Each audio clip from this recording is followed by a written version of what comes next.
Chapter 7 Indiana Jones and the Adventure That Just Wouldn't Stop.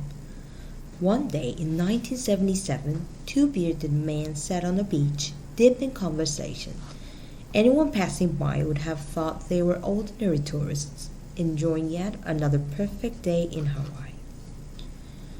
The truth was much more interesting. The men were Steven Spielberg and the film director George Lucas, and they were talking about making a movie together. Friends since the late 60s, they had more in common than their age, their talent, and their beards. They both loved the Saturday afternoon serials of their childhood. These short movies were shown in weekly segments like chapters in a book before the main features. They were adventure stories with wild chases and cliffhanger endings. Their heroes were daredevils, strong, brave, and reckless.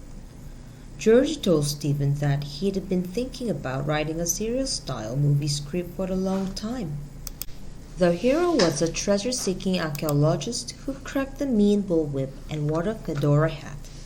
His name would be Indiana Smith, and the movie would be called Raiders of the Lost Ark.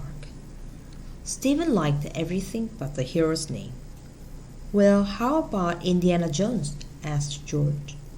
With that, Steve agreed to direct, and the project began to take shape, very, very slowly.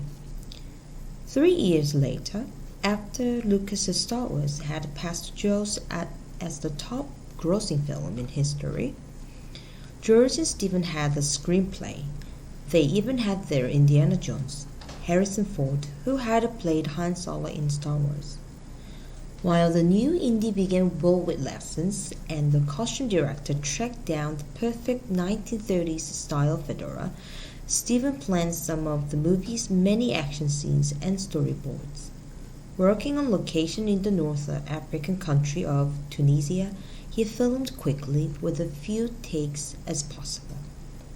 He had promised George, who was producing the film, that Raiders of the Lost Ark would stay on schedule.